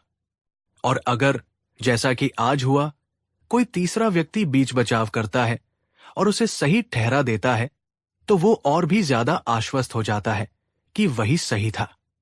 इससे उसकी मूर्खता और भी ज्यादा बढ़ जाती है। सबसे महत्वपूर्ण बात यह है, उल्लू ने अपनी बात समाप्त करते हुए कहा, कि एक बुद्धिमान व्यक्ति की पहचान उसके ज्ञान से ही नहीं, बल्कि इस बात से भी होती है कि वो अपनी ऊर्जा कहाँ और किसके साथ खर्च करता है। एक मूर्ख के साथ बहस करना अपनी बुद्धिमानी का अपमान करने जैसा है। इससे न तो मूर्ख को ज्ञान मिलता है और न ही बुद्धिमान को शांति। इसलिए सबसे बड़ी बुद्धिमानी यही है कि ऐसे लोगों को अनदेखा कर दिया जाए और उन्हें उनकी अपनी दुनिया में खुश रहने दिया जाए। आपकी असली जीत बहस करने में नहीं, बल्कि बहस से बचने में है। शेर को अपनी गलती का एहसास हो गया। उसने समझ लिया कि गधे से बहस करके उसने अपनी शान, अपना समय और अपनी मानसिक शांति तीनों खो दी थी। उसने उल्लू को धन्यवाद दिया और चुपचाप अपनी गुफा की ओर चला गया, मौन व्रत का पालन करने। कहानी खत्म करके बीरबल चुप हो गए। पूरे दरबार में एक गहरा सन्नाटा था। हर किसी के चेहरे पर, खासकर युवा आरिफ के चेहरे पर, एक गहरी समझ का भाव था। बीरबल ने आरिफ की ओर देखते हुए कहा, आरिफ, तुम एक बुद्धिमान शेर हो। और मूशी जफर, खैर, वो अपनी प्रकृति से मजबूर है। तुमने अपने सारे तर्क, सारे सबूत उस गधे के सामने पेश कर दिए, जो ये मानने को तैयार ही नहीं कि घास हरी होती है। इस प्रक्रिया में तुमने क्या हासिल किया, सिवाय क्रोध, हताशा और मानसिक अशांति के? तुम्हारी आवाज ऊंची हो गई, तुम्हारा चेहरा लाल हो गया और तुम अपनी गरिमा खो बैठे। वहीं जफर मियां पर कोई असर नहीं हुआ। वो अब भी उतने ही आश्वस्त है जितने पहले थे। बीरबल ने अपनी बात समाप्त करते हुए बादशाह अकबर से कहा, जहांपनाह, मूर्खों से बहस न करने के 3 मुख्य कारण हैं। 1, आप कभी जीत नहीं सकते मूर्ख व्यक्ति तर्क और सबूतों पर नहीं, बल्कि अपनी धारणाओं और अहंकार पर चलता है। वो सत्य को स्वीकार करने के लिए नहीं, बल्कि अपनी बात मनवाने के लिए बहस करता है। 2, आप अपना स्तर गिरा देते हैं। जब आप कीचड़ में पत्थर फेंकते हैं तो छींटे आप पर ही आते हैं। मूर्ख के साथ बहस करने से आपकी अपनी छवि और गरिमा को ठेस पहुंचती है। देखने वालों के लिए एक मूर्ख और एक मूर्ख से बहस करने वाले में ज्यादा फर्क नहीं रह जाता। 3, आप अपनी सबसे कीमती चीज खो देते हैं, आपका समय, आपकी ऊर्जा और आपकी मानसिक शांति। ये तीनों अनमोल हैं। इन्हें एक ऐसी बहस में बर्बाद करना जिसका कोई सकारात्मक परिणाम नहीं निकलना सबसे बड़ी मूर्खता है। बीरबल की बातों ने आरिफ की आंखें खोल दी। उसे अपनी गलती का एहसास हुआ। वो अपनी जगह से उठा, मुंशी जफर के पास गया और उनसे अपनी कठोर वाणी के लिए माफी मांगी। फिर उसने बादशाह से कहा, जहां पनाह, मैं बीरबल जी का आभारी हूं। आज मैंने किताबों से भी बड़ा सबक सीखा है। मैं वादा करता हूं कि भविष्य में मैं अपनी ऊर्जा सही जगह लगाऊंगा। अकबर मुस्कुराए।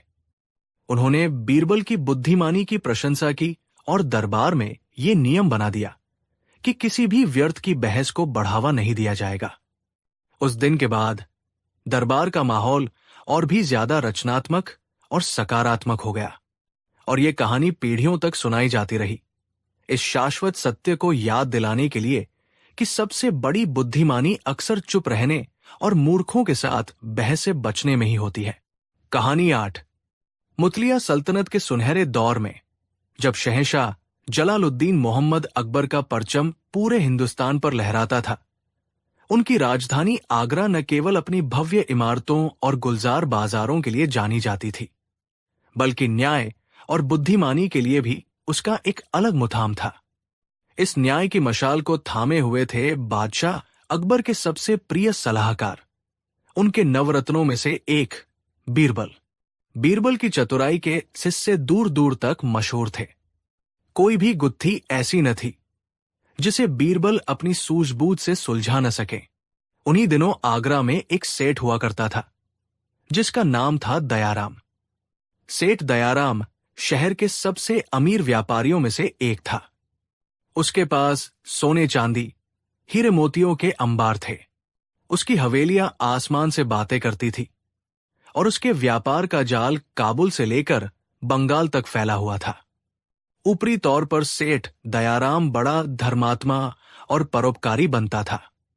वो मंदिरों में दान देता, गरीबों को लंगर खिलाता और बादशाह के खजाने में भी समय समय पर नजराना पेश करता रहता था। उसकी छवि एक ऐसे आदर्श नागरिक की थी जिस पर सल्तनत को गर्व हो।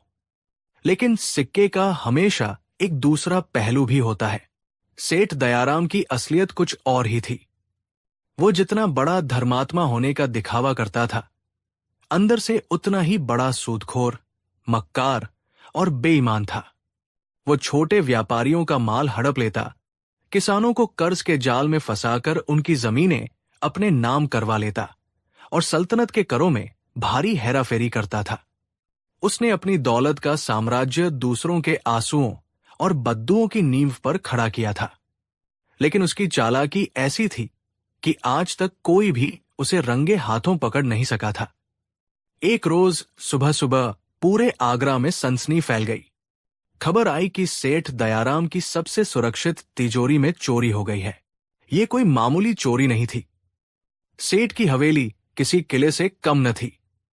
हर कोने पर मजबूत पहरेदार, लोहे के भारी दरवाजे और तिजोरी तक पहुंचने के लिए 7 तालों का एक जटिल तंत्र। ऐसे में चोरी हो जाना किसी जादू टोने से कम नहीं था।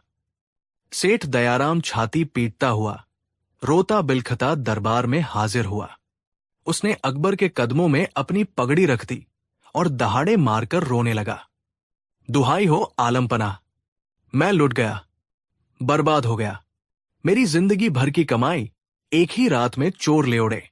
अगर आपकी सल्तनत में मेरे जैसा व्यापारी सुरक्षित नहीं है तो आम आदमी का क्या होगा? न्याय कीजिए जहांपनाह, मेरे साथ न्याय कीजिए।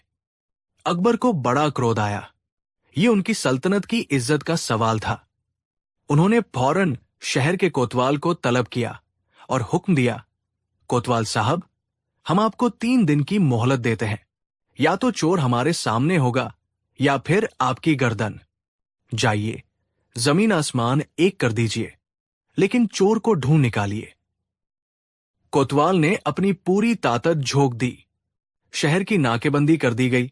हर आने जाने वाले की तलाशी होने लगी और पुराने सारे चोरू चक्कों को हवालात में डालकर उनकी जमकर धुनाई की गई। लेकिन 3 दिन बीत गए, चोर का कोई सुराग नहीं मिला। चोर ने अपने पीछे एक भी निशान नहीं छोड़ा था। थकहार कर कोतवाल ने बादशाह के सामने अपनी हार मान ली। अकबर का पारा 7वें आसमान पर पहुंच गया। उनकी सल्तनत में एक चोर ने उनकी नाक में दम कर दिया था। दरबार में बैठे सभी मंत्री और सलाहकार अपनी अपनी राय दे रहे थे, लेकिन किसी के पास कोई ठोस उपाय नहीं था। तभी अकबर की नजर बीरबल पर पड़ी, जो हमेशा की तरह शांत भाव से खड़े सब कुछ देख और सुन रहे थे। बीरबल, तुम चुप क्यों हो? क्या तुम्हारी अक्ल ने भी काम करना बंद कर दिया है? अकबर ने तलछी से पूछा। बीरबल ने अदब से सिर झुकाया और बोले, जहां पनाह, जब तक मामला कोतवाल साहब के हाथ में था, मेरा बोलना उचित नहीं था। यदि आप हुक्म दे तो क्या मैं इस मामले की जांच अपने तरीके से कर सकता हूं? अकबर को तो जैसे डूबते को तिनके का सहारा मिल गया। उन्होंने कहा, बीरबल, हमें तुम पर पूरा भरोसा है। ये मामला अब तुम्हारे हवाले। हमें बस नतीजा चाहिए। बीरबल ने सबसे पहले सेठ दयाराम को अपने पास बुलाया। सेठ जी, आप इत्मीनान से बताइए कि तिजोरी से क्या क्या चोरी हुआ है। हर एक चीज का पूरा ब्यौरा दीजिए। सेठ ने रोनी सूरत बनाकर एक लंबी चौड़ी फहरिस्त गिना दी। हुजूर, 5,000 सोने की अशरफिया, 100 तोला वजनी हीरों का एक हार, पन्ने जड़ा एक बेशकीमती टंजर और भी बहुत कुछ था। मुझे ठीक से याद भी नहीं आ रहा। मेरा तो सब कुछ लुट गया। बीरबल ने सेठ की आंखों में झांकते हुए पूछा, सेठ जी, क्या सिर्फ यही कीमती चीजें चोरी हुई हैं? जरा ठीक से याद कीजिए। कोई कागज, कोई बही खाता, कोई दस्तावेज तो चोरी नहीं हुआ? ये सुनते ही सेठ दयाराम का चेहरा एक पल के लिए सफेद पड़ गया। उसने जल्दी से खुद को संभालते हुए कहा, नहीं नहीं हुजूर, चोर को भला मेरे बही खातों से क्या मतलब? वो तो सिर्फ सोना चांदी लेने आया था। बीरबल ने सेठ के चेहरे पर आए उस क्षणिक बदलाव को पढ़ लिया था। उनके अनुभवी दिमाग में शक की पहली घंटी बज चुकी थी। उन्होंने सेठ को जाने दिया और फिर चोरी की जगह का मुआयना करने उसकी हवेली पहुंचे। बीरबल ने घंटों तक उस कमरे की जांच की जहां तिजोरी रखी थी। सब कुछ वैसा ही था जैसा कोतवाल ने बताया था।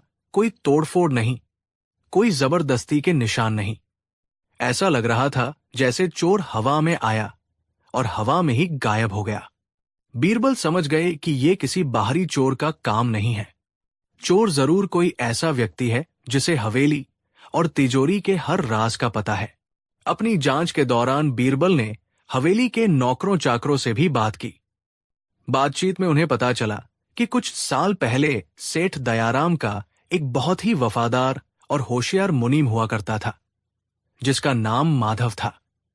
माधव के पिता भी पीढ़ियों से सेठ के परिवार की सेवा करते आए थे, लेकिन एक दिन अचानक सेठ ने माधव पर टबन का झूठा इल्जाम लगाकर उसे नौकरी से निकाल दिया और उसका सारा जमाधन भी हड़प लिया। इस सदमे से माधव के बूले पिता की मृत्यु हो गई और माधव अपना घर-बार बेचकर कहीं गायब हो गया था। बीरबल के दिमाग की कड़ियां जुड़ने लगी। उन्होंने अपने गुप्तचरों को माधव का पता लगाने के काम पर लगा दिया। कुछ ही दिनों की मेहनत के बाद पता चला कि माधव शहर के बाहर एक गरीब बस्ती में अपनी बीमार मां के साथ रहता है और मजदूरी करके गुजारा कर रहा है। अगले दिन बीरबल वेश बदलकर उस बस्ती में पहुंचे। उन्होंने देखा कि माधव एक झोपड़ी के बाहर बैठा अपनी मां के पैर दबा रहा था। उसकी आंखों में उदासी थी, लेकिन कोई बेईमानी या डर नहीं था। बीरबल ने एक अजनबी राहगीर बनकर उससे पीने के लिए पानी मांगा। माधव ने बड़े आदर से उन्हें पानी पिलाया और बैठने के लिए अपनी टूटी फूटी चारपाई दी। बीरबल ने बातों बातों में शहर में हुई बड़ी चोरी का जिक्र छेड़ा। सुना है सेठ दयाराम के यहां बहुत बड़ी चोरी हुई है। चोर भी बड़ा शातिर है, आज तक पकड़ा नहीं गया। ये सुनकर माधव की आंखों में एक अजीब सी चमक आई, जिसे उसने फौरन छुपा लिया। उसने शांत भाव से कहा, जनाब, इस दुनिया में हर चोर सिर्फ दौलत के लिए चोरी नहीं करता। कुछ चोर न्याय के लिए भी चोरी करते हैं। ये एक वाक्य बीरबल के लिए काफी था। उन्हें अपना चोर मिल चुका था, लेकिन बीरबल ने उसे वही गिरफ्तार नहीं किया। वो जानते थे कि इस कहानी में और भी कई परतें हैं। वो वापस महल लौट आए और अगले दिन दरबार में एक घोषणा करवाई। बादशाह सलामत के हुक्म से ये ऐलान किया जाता है कि सेठ दयाराम के चोर ने जो भी माल चुराया है वो सल्तनत की अमानत है। अगर चोर 7 दिन के अंदर सारा माल शाही खजाने में जमा करवा देता है तो उसकी जान बख्श दी जाएगी और उसे कोई सजा नहीं मिलेगी। ये बीरबल का फेंका हुआ एक पासा था। वो देखना चाहते थे कि चोर का मकसद सिर्फ पैसा है या कुछ और। ठीक 7वें दिन रात के अंधेरे में शाही खजाने के बाहर एक संदूक पड़ा मिला। संदूक के अंदर 5000 सोने की अशर्फिया, हीरों का हार और पन्ने जड़ा टंजर यानी चोरी का सारा कीमती सामान मौजूद था। साथ में एक चिट्ठी भी थी। चिट्ठी में लिखा था, आलम पनाह, मैंने आपकी अमानत लौटा दी है, लेकिन एक चीज है जो मैंने नहीं लौटाई, क्योंकि वो न तो सेठ दयाराम की है और न ही सल्तनत की। वो उन हजारों बेबस लोगों की है जिन्हें सेठ ने लूटा है। अगर आप सच्चा न्याय करना चाहते हैं तो चोर को ढूंढने की बजाय सेठ दयाराम के कर्मों की जांच करें। अब पूरा मामला शीशे की तरह साफ हो चुका था। बीरबल ने बादशाह अकबर को पूरी कहानी बताई और अगले ही दिन माधव को दरबार में पेश करने का हुक्म दिया। अगले दिन दरबार खचाखच भरा हुआ था। सेठ दयाराम भी अपनी जगह पर मौजूद था, ये देखने के लिए कि आखिर वो गुस्ताख चोर कौन है। सिपाहियों के बीच जब माधव दरबार में हुआ तो सेठ दयाराम उसे देखकर सन्न रह गया। तो तुम हो वो चोर? अकबर ने गरज कर पूछा।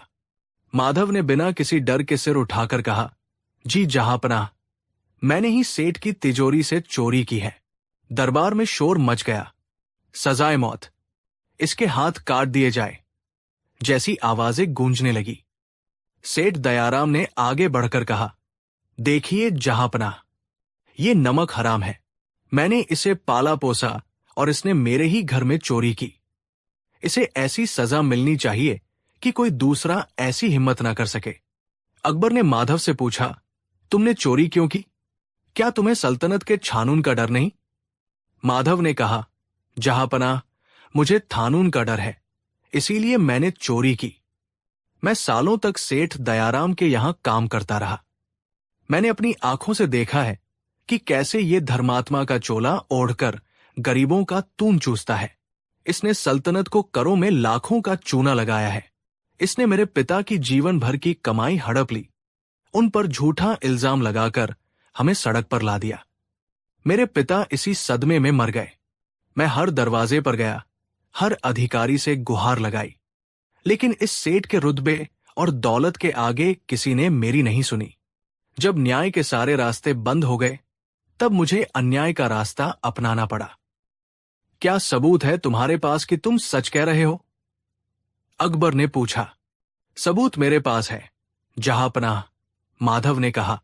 मैंने इसकी तिजोरी से सिर्फ सोना चांदी नहीं चुराया था, मैंने इसका वो काला बही खाता भी चुराया है जिसमें इसके सारे काले कारनामों का हिसाब किताब दर्ज है। ये वही चीज है जिसके चोरी होने का जिक्र सेठ ने आपसे नहीं किया। ये सुनते ही सेठ दयाराम के पैरों तले जमीन खिसक गई। उसका चेहरा पसीने से तर हो गया। माधव ने अपने कपड़ों में छिपाकर रखा हुआ एक मोटा सा बही खाता निकाला और बीरबल के हवाले कर दिया। बीरबल ने बही खाता खोलकर पढ़ना शुरू किया।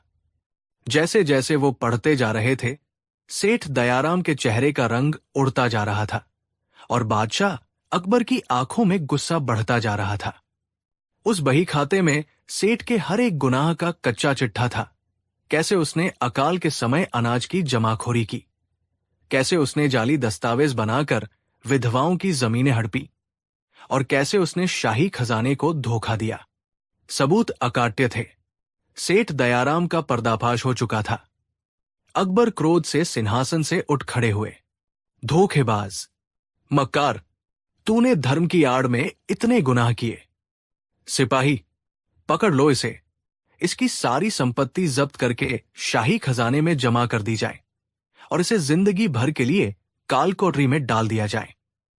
सिपाहियों ने सेठ दयाराम को घसीटते हुए बाहर निकाल दिया। दरबार में शांति छा गई।